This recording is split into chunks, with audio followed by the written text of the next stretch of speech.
Hello students.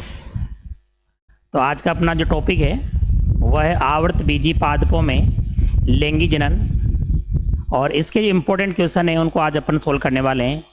तो देखो काफ़ी इम्पोर्टेंट चैप्टर है। क्वेश्चन नंबर 1 जो है, क्वेश्चन नंबर 1 अपन यहाँ पर देखें। परिपक्व अवस्था में एक प्रारूपी आवर्त बीजी जो भ्रूणकोश होता है वो कौन सी अवस्था में होता है, यानी एक जो भ्रूणकोश है, यहाँ पर अपन देखें ये भ्रूणकोश होता है और इस भ्रूणकोश के अंदर क्या कंडीशंस होती है। इस भ्रूणकोश के अंदर देखो 7 सेल,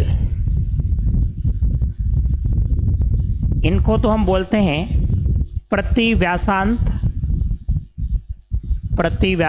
कोशिकाएं। इनकी संख्या होगी 3, ठीक है। ये होगी एक अंड कोशिका और ये होगी 2 सहायक कोशिकाएं। और ये वाली जो कोशिका है इसको हम बोलेंगे केंद्रीय कोशिका।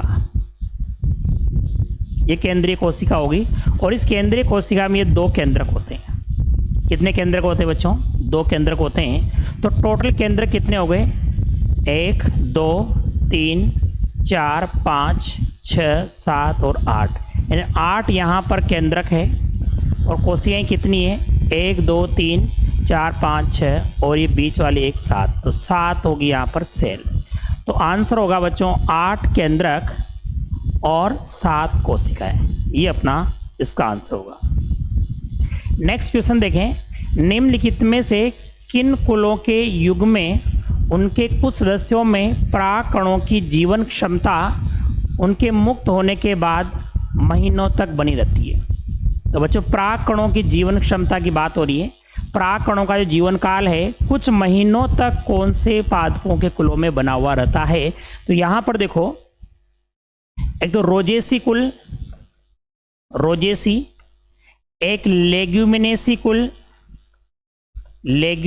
कुल और एक सोलेनेसी कुल। ये वो कुल है जिनके अंदर परागकणों का जीवन काल होता है वो कई महीनों तक बना रहता है। तो यहाँ पर देखो बच्चों, पहला ऑप्शन चेक करते हैं अपन, पोएसी लेग्यूमिनेसी, तो ये गलत हो गया पोएसी इसके अंदर। दूसरा ऑप्शन अपन चेक करें, पोएसी सोलेनेसी, ये गलत हो गया। थर्ड ऑप्शन देखो, रोजेसी और लेग्यूम, ये बिल्कुल सही दिख रहा है। रोजेसी और लेग्यूमिनेसिस में आंसर आने वाला है। नेक्स्ट क्वेश्चन देखें अपन, बीजांड का पिंड, जैसे अपन एक बीजांड का डायग्राम यहां पर बनाएं। ये बीजांड है, क्या है बच्चों? ये बीजांड है। इस तरह से ये बीजांड बना दिया मैंने यहां पर। आगे पढ़ो। बीजांड व्रंत से, ये बीजांड व्रंत हो गया। क्या हो गया? ये बीजांड व्रंत हो गया। कहाँ पर संलयित होता है? तो ये जो बीजांड का पिंड है, ये जो इसकी बात हो रही है, बीजांड का जो पिंड है, ये शरीर जो है ये इस बीजांड व्रंत से यहाँ पर जुड़ा हुआ है, यहाँ पर। और ये जो जगह है इसको क्या बोलेंगे अपन? बोलो भाई, क्या इसको बीजांड द्वार बोलेंगे? बिल्कुल नहीं बोलेंगे। क्या इसको बीजांड काय बोलेंगे? नहीं बोलेंगे। क्या इसको निभाग बोलोगे? नहीं बोलोगे। इसका नाम होगा बच्चों नाभिका या हाइलम इसको कहा जाता है। चलो जी, नेक्स्ट क्वेश्चन देखें अपन। जलकुंभी का ही एक और नाम होता है आइकोर्निया। जलकुंभी और जल लिली क्या दोनों जलीय पादप है? इनमें परागण किसके द्वारा होता है? देखो बच्चों, जब जलीय पादपों का नाम आता है तो दिमाग में क्लिक करता है कि जलीय पादपों में परागण की जो क्रिया है वो जल के द्वारा होती है, लेकिन सभी जलीय पादपों में परागण की जो क्रिया है वो जल के द्वारा नहीं होती है। यहाँ पर जलकुंभी जलीय पादप है, जल लिली भी जलीय पादप है, लेकिन इनमें परागण की जो क्रिया है वो जल के द्वारा नहीं होती है। तो बच्चों इसमें परागण की जो क्रिया है वो कीट या वायु के द्वारा होती है। किसके द्वारा होगी बच्चों? कीट या वायु के द्वारा होती है। नेक्स्ट क्वेश्चन, बीज में अवशिष्ट बीजांड काय, काफी इंपॉर्टेंट क्वेश्चन है। अवशिष्ट बीजांड काय को क्या कहा जाता है? तो देखो बच्चों, वैसे बीजांड काई जो होता है वो बीज बनने के बाद नष्ट हो जाता है, लेकिन आपको पता होना चाहिए दो ऐसे उदाहरण हैं। एक तो है बच्चों काली मिर्च और एक उदाहरण है चुकंदर। काली मिर्च और चुकंदर, इनमें बीजांड काई जो है एक पतली सी झिल्ली के रूप में शेष रह जाता है और उस झिल्ली को अंत कवच नहीं कहेंगे, निबाग नहीं कहेंगे, उसको हम बोलेंगे परिभ्रूणपोष। इसका सही आंसर होगा परिभ्रूणपोष। ये जो क्लासें हैं आपकी, ये क्लासें जेट के लिए, सीयूटी के लिए, नीट वाले सभी एग्जाम के लिए काफ़ी इंपॉर्टेंट है। चलो नेक्स्ट क्वेश्चन देखें अपन। पुष्पीय पादपों में निषेचन के पश्चात विकास के विषय में निम्नलिखित में से कौन सा कथन गलत है? क्वेश्चन क्या है कि जब निषेचन हो जाता है उसके बाद जो विकास होता है उसके लिए कौन सा कथन गलत है? देखो, बीजांड भ्रूणकोश में विकसित होता है। बीजांड भ्रूणकोश में विकसित होता है। दूसरा ऑप्शन पढ़ो, अंडाशय फल में विकसित होता है। बिल्कुल सही बात बोली इसने। युग्मनज भ्रूण में विकसित होता है, बिल्कुल सही बोला है। केंद्रीय कोशिका भ्रूणपोष में विकसित होती है, यह भी बिल्कुल सही बोला है। तो इसमें गलत क्या है बच्चों? फर्स्ट वाला ऑप्शन बिल्कुल गलत है, ये अपना आंसर है। अगला क्वेश्चन देखो, निम्नलिखित में से कौन सा परागकण को, किसको? परागकण को जीवाश्मों के रूप में परिरक्षित करने में सहायक साबित हुआ है। यानी परागकण जो है उनको जीवाश्मों के रूप में लंबे समय तक परिरक्षित करने में किसकी भूमिका है? पहला ऑप्शन है तेल या अवयव, बिल्कुल गलत है। दूसरा है सेलुलोज वाला अंतःचोल, बिल्कुल गलत है। पराग कीट, बिल्कुल गलत है। और चौथा ऑप्शन है स्पोरोपोलिन, बिल्कुल सही आंसर है। बच्चों, जो अपन परागकण की संरचना पढ़ते हैं तो परागकण के अंदर बाह्य जो चोल होती है वो बाह्य चोल किसकी बनी होती है? स्पोरोपोलिन की बनी होती है। और ये पादप जगत का सबसे कठोर पदार्थ होता है, इसीलिए परागकण जीवाश्मों के रूप में परिरक्षित रहते हैं। नेक्स्ट क्वेश्चन देखें, दोहरा निषेचन क्या है? आपको पता होना चाहिए दोहरा निषेचन कौन से पादपों का लक्षण है? तो ये आंसर आता है बच्चों आवर्त बीजी पादपों का। अब हम यहाँ पर समझेंगे कि दोहरा जो निषेचन होता है उसमें क्या क्या होता है। देखो, दोहरा निषेचन जैसे नाम से पता लग रहा है दो बार यहाँ पर निषेचन की क्रिया होती है, इसलिए इसको कहा जाता है दोहरा निषेचन। ये है अपने पास भ्रूणकोश, यहाँ पर ये अंड कोशिका है और यहाँ पर है बच्चों ये दो ध्रुवीय केंद्रक। जब यहाँ दो नर युग्मक आते हैं तो एक नर युग्मक इससे मिलता है और एक नर युग्मक इनसे मिलेगा, और इस घटना को तो हम बोलेंगे त्रिक संलयन। क्या बोलेंगे बच्चों? त्रिक संलयन बोलेंगे। और इस घटना को बोलेंगे अपन युग्मक संलयन।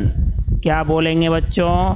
युग्मक संलयन। तो दो बार यहाँ निषेचन की क्रिया हो रही है, इसलिए इन दोनों को मिलाकर के कहा जाता है दोहरा निषेचन, डबल फर्टिलाइजेशन। चलो ऑप्शन चेक करते हैं अपन। दो नर युग्मकों का एक अंड कोशिका के साथ संलयन, बिल्कुल गलत है। एक नर युग्मक का दो ध्रुवीय केंद्रकों के साथ संलयन, बात दोहरे निषेचन की हो रही है, ये भी नहीं आ सकता। एक पराग नली के दो नर युग्मकों का दो भिन्न अंडों के साथ संलयन, ये भी नहीं हो सकता साहब। नेक्स्ट ऑप्शन है युग्मक संलयन और त्रिक संलयन, बिल्कुल 100% सही आंसर यही आने वाला है। ठीक है, तो दोहरा निषेचन में दो घटनाएं होती है, एक घटना का नाम त्रिक संलयन है और दूसरी घटना का नाम क्या है बच्चों? युग्मक संलयन है। चलो नेक्स्ट क्वेश्चन देखते हैं अपन। प्यारा सा क्वेश्चन है, एक आवृत बीजी पादप में कार्यशील गुरु बीजाणु से क्या विकसित होता है? कार्यशील गुरु बीजाणु, याद करो जब हम पढ़ते हैं यह है अपने पास एक बीजांड की संरचना, और इस बीजांड की संरचना में यहाँ पर होता है बच्चों ये बीजांड काई होता है, और इस बीजांड काई के अंदर एक ये है गुरु बीजाणु मात्र कोशिका। क्या है प्यारे बच्चों, ये गुरु बीजाणु मात्र कोशिका होती है और इस गुरु बीजाणु मात्र कोशिका में जब अर्धसूत्री विभाजन होता है तो यहाँ पर 4 ये बन जाते हैं गुरु बीजाणु। लेकिन 4 गुरु बीजाणु में से 3 गुरु बीजाणु नष्ट हो जाते हैं और केवल एक ही बचेगा यहाँ पर क्रियाशील गुरु बीजाणु। एक ही क्या बचेगा, क्रियाशील गुरु बीजाणु बचेगा। और इस क्रियाशील गुरु बीजाणु से यहाँ पर क्या बनता है प्यारे बच्चों, वो बनता है भ्रूणकोश। क्या बनेगा, भ्रूणकोश बनेगा। तो यहाँ पर जो क्रियाशील गुरु बीजाणु बचता है एक, उसे क्या बनेगा, भ्रूणकोश बनेगा। नेक्स्ट देखो, सम्मोहक और पारितोषिक किसके लिए आवश्यक होते हैं। सम्मोहक और पारितोषिक, पारितोषिक का मतलब उपहार, इनाम, इन सब की जरूरत किन के लिए होती है बच्चों, वो होती है कीट परागण में। आपको पता है जो फ्लावर होते हैं ये रंग बिरंगे होते हैं, कलरफुल क्यों होते हैं, ताकि कीटों को अपनी ओर आकर्षित कर सके, कीटों को अपनी ओर बुलाने के लिए इस तरह का ये कलरफुल, रंगीन, सुगंधित, मकरंद युक्त बनते हैं। ठीक है, तो यहाँ पर सम्मोहक और पारितोषिक किसके लिए आवश्यक है, कीट परागण के लिए आवश्यक है। अगला क्वेश्चन देखें अपन, यहाँ पर बहुत अच्छा क्वेश्चन है। वे पुष्प जिनमें अंडाशय में एक बीजांड होता है, अंडाशय में केवल क्या होता है बच्चों, एक बीजांड होता है और वे एक पुष्प क्रम में बंधे रहते हैं, सामान्यतः किसके द्वारा परागित होते हैं। देखो, जिनमें एक बीजांड होता है उनमें सामान्यतः वायु परागण होता है। कौन सा परागण बच्चों, वायु परागण। अगला क्वेश्चन बहुत ही धमाकेदार क्वेश्चन है, बहुत अच्छा क्वेश्चन है। एक लिंगाश्रयी पुष्पीय पादप, पूरा पढ़ो यहाँ तक, एक लिंगाश्रयी पुष्पीय पादप, ये रहा अपने पास पादप और ये रहा इस पर पुष्प। ये ऐसा पादप है जिस पर एक लिंगी पुष्प है। कैसा पुष्प है बच्चों, एक लिंगी पुष्प है। तो इस पादप को कहा जाएगा एक लिंगाश्रयी पादप कहा जाएगा। तो ये किस किस को रोकेगा। हाँ जी, आपको पता होना चाहिए परागण 3 तरह का होता है। परागण बच्चों कितनी तरह का होता है, 3 तरह का होता है। एक तो होता है स्व परागण, या मैं इसको यहाँ पर एनसीईआरटी के अकॉर्डिंग चलता हूँ तो स्वयुग्मन बोलूँगा। नंबर 2 में सजात पुष्पी परागण की बात करूँगा और नंबर 3 में बात करूँगा बच्चों पर निषेचन की बात करने वाला हूँ मैं यहाँ पर। अपने एनसीईआरटी के अंदर ये 3 तरह का परागण दे रखा है। स्वयुग्मन का मतलब होता है जब एक ही फ्लावर में परागण होता है वह स्वयुग्मन है। सजात पुष्पी का मतलब होता है एक ही पादप के 2 अलग अलग पुष्पों में परागण होता है तो वो सजात होता है। और अगर अलग अलग पादपों में परागण होता है तो वो परनिषेचन होता है।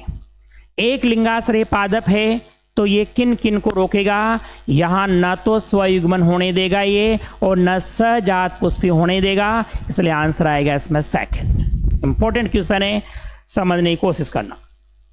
द्विनिषेचन किसके द्वारा प्रदर्शित किया जाता है, बहुत इजी क्वेश्चन है, बहुत ही सिंपल क्वेश्चन है। द्विनिषेचन किसके द्वारा प्रदर्शित किया जाता है, तो बच्चों इसका आंसर होगा आवृत बीजी पादप। ये 12th बायोलॉजी का जो लेसन है, पहला लेसन आवृत बीजी पादपों में लिंगी जनन, ये आपके नीट में भी है, सीयूटी में भी है। ऐसे जो बच्चे जो अभी जिन्होंने 12वीं पास करी है, जो लॉन्ग ईयर में पढ़ना चाहते हैं सीयूटी, उनका बैच स्टार्ट हो चुका है, वो अपना जो बैच है वो ज्वाइन कर सकते हैं, ऑफलाइन बैच, और उसमें डेली जो क्वेश्चन प्रैक्टिस है वो आप लोग ऑनलाइन भी कर सकते हैं। तो देखो, आपको डेली एक क्वेश्चन सीरीज मिलने वाली है चैप्टर वाइज। अगला क्वेश्चन क्या है, आवृत बीजी पादपों का बीजांड तकनीकी रूप में किसके समकक्ष होता है। आवर्त बीजी जो पादप होते बच्चों, आवर्त बीजी पादपों का जो बीजांड है वो तकनीकी रूप से क्या होता है, तो वो है बच्चों गुरु बीजाणुधानी। क्या है बच्चों, वो गुरु बीजाणुधानी है। अगला क्वेश्चन देखो, पुष्पीय पादपों में बिना निषेचन के बीज बनना कौन सी प्रक्रिया है? विदाउट फर्टिलाइजेशन के अगर बीज बन रहा है बच्चों तो वो क्या है? वह है असंगजनन। क्या है वो? असंग, बिना निषेचन के बीज बन रहे हैं, वो असंगजनन होगा। देखो अच्छा क्वेश्चन है, थोड़ा बड़ा क्वेश्चन है। निम्नलिखित में से कौन सा कथन सत्य नहीं है? क्वेश्चन को बिल्कुल सही पढ़ा करो। क्वेश्चन में कहा जा रहा है सत्य नहीं है, मतलब गलत है। बहुत सी जातियों के परागकण गंभीर एलर्जी पैदा करते हैं साहब। द्रवित नाइट्रोजन में भंडारित परागकण फसल प्रजनन योजनाओं में प्रयुक्त किए जा सकते हैं, बिल्कुल करे जा सकते हैं साहब। परागकोश के स्फुटन में टेपिटम सहायता करती है। थोड़ा दिमाग लगाओ, परागकोश का स्फुटन और उसमें टेपिटम का रोल ही क्या है भाई? टेपिटम तो विकासशील परागकणों को पोषण प्रदान करती है, तो ये तो 100% गलत हो गया। परागकणों की बाह्य चोल स्पोरोपोलिन की बनी होती, बिल्कुल राइट है। लेकिन अपन राइट थोड़ी ढूंढना है, अपन क्या ढूंढना है? गलत ढूंढना है। तो आंसर क्या आ जाएगा इसमें बच्चों? थर्ड वाला आंसर आ जाएगा। अगला क्वेश्चन अपन चलते हैं। पुंकेसर के तंतु का समीपस्थ छोर किससे जुड़ा होता है? देखो बच्चों, ये रहा आपका पुंकेसर, ये रहा आपका पुंकेसर, और इस पुंकेसर की संरचना में ये रहे दो भाग। ऊपर वाले को क्या कहा जाएगा? परागकोश कहा जाएगा, और नीचे वाले को क्या कहा जाएगा? पुतंतु कहा जाएगा। ये पुतंतु कहाँ जुड़ा होता है? ये जुड़ा होता है बच्चों पुष्पासन पर, या ये जुड़ा होता है इधर दल के साथ। तो आंसर आएगा पुष्पासन या पुष्प दल। बहुत इजी क्वेश्चन है।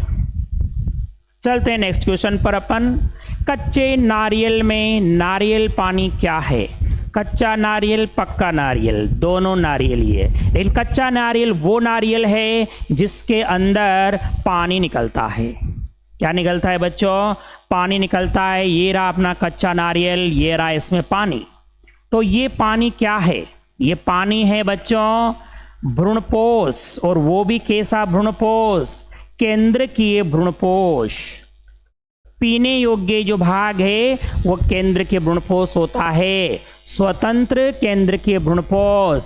लेकिन अगर यही क्वेश्चन थोड़ा चेंज हो गया जाए कि वहां पर जो चटक बन जाती है, जो खोपरा बन जाता है, ये खोपरा क्या होता है बच्चों? तो आंसर आएगा कोशिकीय भ्रूणपोष। ये खोपरा क्या है? ये खोपरा है बच्चों कोशिकीय भ्रूणपोष। तो फिलहाल अपन से पानी के लिए पूछा जा रहा है, तो आंसर होगा केंद्रकीय भ्रूणपोष। अगला क्वेश्चन देखो, किसमें पुष्प एक लिंगी होते हैं? किसमें पुष्प एक लिंगी होते हैं बच्चों? तो आंसर आएगा खीरा। नेक्स्ट क्वेश्चन की बात हम करते हैं यहां पर। तंतु रूप उपकरण किसका लाक्षणिक गुण है? यूनिक कैरेक्टर्स है। आपको हम याद दिलाते हैं, यह है मिस्टर भ्रूणकोश। यह है भ्रूणकोश, और इस भ्रूणकोश के अंदर ये रही आपकी सहायक कोशिकाएं, ये रही आपकी अंड कोशिका, ये रही 3 प्रतिव्यासांत कोशिकाएं, और ये रही केंद्रीय कोशिका। क्या है बच्चों? ये केंद्रीय कोशिका। बात की जा रही है तंतु रूप उपकरण की, तो ये तंतु रूप उपकरण यहाँ पर मिलने वाला है, सहायक कोशिकाओं में मिलने वाला है। और आपको ये भी बता दिया जाए कि इसका कार्य क्या होता है। इसका कार्य है जब परागनली आएगी तो उसको दिशा निर्देशित करना इसका कार्य होता है। तो आंसर आएगा सहायक कोशिकाएं। नेक्स्ट क्वेश्चन देखें अपन। आवृत बीजी पादपों में लघु बीजाणु जनन और गुरु बीजाणु जनन। लघु बीजाणु जनन वो क्रिया है जिसके द्वारा क्या बनते हैं? लघु बीजाणु बनते हैं। और गुरु बीजाणु जनन वो क्रिया है जिसके द्वारा गुरु बीजाणु बनेंगे। तो देखो, आपको याद होगा ये है अपने पास परागकोश, और इस परागकोश में चलता है लघु बीजाणु जनन। तो देखो, पहला ऑप्शन बिना अर्धसूत्री विभाजन के युग्मक बनाते हैं, गलत। गलत। अर्धसूत्री विभाजन द्वारा होता है। लघु बीजाणु जनन में भी होता है साहब, गुरु बीजाणु जनन में भी होता है। बिल्कुल सही आंसर आएगा सेकंड। नेक्स्ट, निम्नलिखित में से कौन सा फल अनिषेक फल है? अच्छा क्वेश्चन है, प्यारा सा क्वेश्चन है। अनिषेक फल ऐसा फल जो बिना निषेचन के बनता है, उस फल को हम क्या बोलते हैं? अनिषेक फल बोलते हैं। बिना निषेचन के जो फल बनता है बच्चों, उसको हम अनिषेक फल बोलेंगे और उसका आंसर है केला। कुछ बच्चे ज़्यादा ही उत्साहित हो जाते हैं और इसका आंसर सेब लगा देते हैं, जो बिल्कुल गलत है। सेब आबासी फल है। सेब आंसर किसका आता है बच्चों? आबासी फल का है। या अच्छी तरह से पढ़ो, क्वेश्चन में क्या पूछा जा रहा है? अनिषेक फल पूछा जा रहा है, तो आंसर क्या आएगा? केला। और एक और बात आप ध्यान रखना, अनिषेक जो फल होते हैं वो बीज रहित होते हैं बच्चों। अनिषेक जो फल होते हैं वो बीज रहित होते हैं, इनमें बीज नहीं बनते हैं। आपने कभी नहीं देखा होगा केले में बीज। अगला क्वेश्चन, तंतु रूप समुच्चय का क्या कार्य है? बिल्कुल अभी आपको हमने बताया है, तंतु रूप समुच्चय का कार्य अभी जस्ट बताया ही है आपको। तंतु रूप समुच्चय क्या काम करता है बच्चों? ये प्राग नली को दिशा निर्देशित करेगा, मार्गदर्शन उसको देगा। नेक्स्ट, एल्बुमिन रहित बीज किसमें उत्पादित होते हैं? अच्छा क्वेश्चन है। एल्बुमिन रहित बीज, एल्बुमिन का मतलब हो गया बच्चों भ्रूणपोष रहित बीज। और भ्रूणपोष रहित बीज का जैसे ही नाम आएगा तो है मटर। क्या आएगा बच्चों? मटर आएगा। अगला क्वेश्चन है, पराग गोलियां बाजार में किस लिए उपलब्ध है? पराग गोलियां मतलब पराग कणों से बने हुए प्रोडक्ट, और ये उपलब्ध इसलिए बच्चों क्योंकि इनका उपयोग सप्लीमेंट के रूप में किया जाता है, आहार संपूरक के रूप में किया जाता है। ठीक है, टैबलेट्स भी इनके अवेलेबल है, सिरप भी इनके अवेलेबल है, और इनका यूज आहार संपूरक के रूप में करते हैं। नेक्स्ट क्वेश्चन है, सजात पुष्पी परागण में क्या होता है? जी हाँ, अच्छा क्वेश्चन है बच्चों। सजात पुष्पी परागण, ये पादप रहा और ये दो अलग अलग पुष्प रहे। ये नर का पुष्प है और ये है प्यारे बच्चों मादा का पुष्प। इस पराग कोश में जब परागकण बनेंगे और इस मादा पुष्प पर आएंगे, किसी एजेंट के द्वारा आएंगे, वो एजेंट कीट हो सकता है, वो एजेंट हवा भी हो सकती है। और जब ये परागकण यहाँ पहुंचेंगे तो कौन सा परागण हो जाएगा? सजात पुष्पी परागण हो जाएगा। पढ़ते हैं आगे क्या कह रहा है। एक पुष्प का निषेचन उसी पादप के दूसरे पुष्प के परागण से होता है। बिल्कुल सही लग रहा है मुझे। एक पुष्प का निषेचन उसी पुष्प के पराग से होता है, मुझे तो 100% गलत लग रहा है। एक पुष्प का निषेचन उसी समष्टि के दूसरे पादप के साथ हो रहा है, गलत है। एक पुष्प का निषेचन दूरस्थ समष्टि के दूसरे पादप से हो रहा है, बिल्कुल गलत है। तो आंसर इसमें पहला ही आएगा बच्चों। हाँ जी, अगला क्वेश्चन, निम्नलिखित में से कौन सा कथन सही है? राइट है, सही है, राइट है। कौन सा? पराग कण का बाहरी कठोर आवरण अंतःचोल कहलाता है। ये रहा आपका पराग कण और ये रहा इसका बाह्य चोल, ये रहा बाह्य चोल। अब करो बात, क्या करनी है आपको, आ जाओ। पराग कण का बाहरी कठोर आवरण अंतःचोल कहलाता है, गलत। बीजाणु जन उत्तक अगुणित होता है, गलत। अंतस्थिसियम लघु बीजाणु उत्पन्न करती है, गलत। टेपिटम विकसित हो रहे परागकणों को पोषण प्रदान करती है, 100% सही है बच्चों। अगला क्वेश्चन देखो, अनुन्मिल्य परागण का क्या लाभ है? अनुन्मिल्य परागण क्या होता है बच्चों? ऐसा फ्लावर जो हमेशा बंद रहेगा, और ये द्विलिंगी फ्लावर होता है, इसमें हमेशा स्वयुग्मन होगा।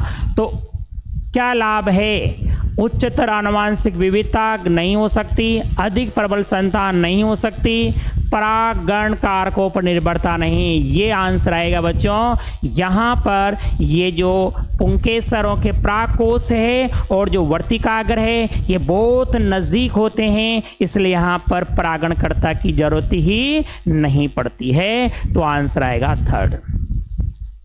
अगला क्वेश्चन देखो, गुरु बीजाणुधानी किसके समतुल्य हैं? गुरु बीजाणुधानी किसके समतुल्य है बच्चों? भ्रूणकोश के समतुल्य हैं, फल के समतुल्य हैं, बीजांडकाय के समतुल्य हैं, बीजांड के समतुल्य हैं।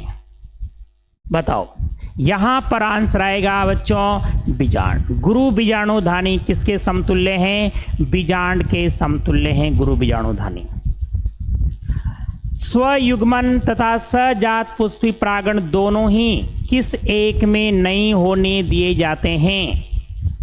देखो, अगर स्वयुग्मन और सजात पुष्पी परागण दोनों ही किस एक में नहीं होने दिए जाते हैं तो आंसर क्या आएगा बच्चों?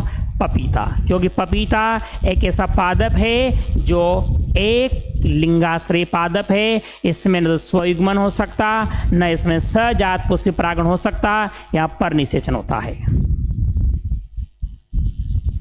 वह कौन सा कार्बनिक पदार्थ है जो चरम पर्यावरणों को सहन कर सकता है और किसी भी एंजाइम के द्वारा निम्नीकृत नहीं किया जा सकता है?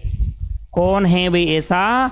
तो वह है बच्चों स्पोरोपोलिनेन, जिसका अपघटन करने वाला आज दिन तक कोई एंजाइम नहीं बन पाया है। अगला क्वेश्चन है, परागणकर्ता साधनों की अनुपस्थिति में भी बीजों का बन जाना किसमें सुनिश्चित होता है? जिसमें अनुन्मिल्य पुष्प मिलेगा उसमें होगा, और अनुन्मिल्य पुष्प किसमें मिलेगा बच्चों? कोमेलाइना में मिलेगा। अगला क्वेश्चन देखो, जनन छिद्र का क्या कार्य होता है? जनन छिद्र का क्या कार्य होता है? आपको पता होना चाहिए। परागकण जो होता है इसकी बाह्य चोल में छिद्र होते हैं, इन्हीं छिद्रों को हम क्या बोलते हैं? इन्हीं छिद्रों को हम जनन छिद्र बोलते हैं बच्चों। तो जनन छिद्र का कार्य क्या होता है? इसका काम है परागनली का प्रारंभन, यहाँ से परागनली बाहर निकलती है। अगला क्वेश्चन देखो, निम्नलिखित में से कौन सा एक कथन गलत है? गलत ढूंढना है आपको। क्या ढूंढना है बच्चों? गलत ढूंढना है। चलो आ जाओ, ढूंढो गलत। जब पराग दो कोशिका अवस्था में झड़ता है तो दोहरा निषेचन नहीं हो पाता। गलत लग रहा है मुझे तो, फिर भी और भी चेक कर लेते हैं। वर्दी कोशिका जनन कोशिका से अधिक बड़ी होती है, बिल्कुल सही है बच्चों। ये जनन कोशिका और ये कायी कोशिका, ये कायी कोशिका बड़ी होती है, ये तो सही है। कायी कोशिका को वर्दी कोशिका बोलेंगे। कुछ पौधों में परागकण कई कई महीनों तक जीवनक्षम बने रहते हैं, बिल्कुल सही है ये भी। अंतःचोल सेल्यूलोज और पेक्टिन की बनी होती है, ये भी सही है। तो अपन को तो गलत ढूंढना है, पहला इसमें आंसर आ जाएगा। अगला क्वेश्चन देखो बच्चों, क्या आंसर आएगा? उन पौधों में जिनके अंडाशयों में केवल एक या कुछ बीजांड पाए जाते हैं, परागकण साधारणतया किसके द्वारा होता है? देखो इधर, जिनमें केवल एक बीजांड होता है बच्चों, उनमें वायु के द्वारा परागण की क्रिया होती है। तंतु रूपी उपकरण किसका एक लक्षण है? अभी थोड़ी देर पहले हमने इसको सोल्व किया है। सहायक कोशिका इसका आंसर है। न्यूसेलर बहुभ्रूणता किसकी प्रजातियों में पाई जाती है? तो इसका आंसर बच्चों सिट्रस के अंदर। नेक्स्ट क्वेश्चन देखो, निम्नलिखित में से किस एक में स्वयुग्मन परागण होता है? अनुन्मिल्य परागणी पुष्पों के अंदर होगा। और नेक्स्ट है, वायु परागण सामान्य किस में होता है बच्चों? तो वायु परागण होता है ग्रेमिनिकुल यानी घास के अंदर। और आज का लास्ट क्वेश्चन है कि आवृत बीजियों में क्रियात्मक गुरु बीजाणु किसमें विकसित होता है? गुरु बीजाणु से क्या बनता है बच्चों? आंसर आएगा इसमें भ्रूणकोश। तो जुड़िए आप लोग। नेक्स्ट सेशन में नए क्वेश्चन सोल्व करने के लिए आप लोग इस वीडियो को अधिक से अधिक शेयर करें, चैनल को सब्सक्राइब करें, ताकि ये वीडियो अधिक बच्चों तक पहुंचे और वो भी अपनी तैयारी को जारी रख सके। धन्यवाद।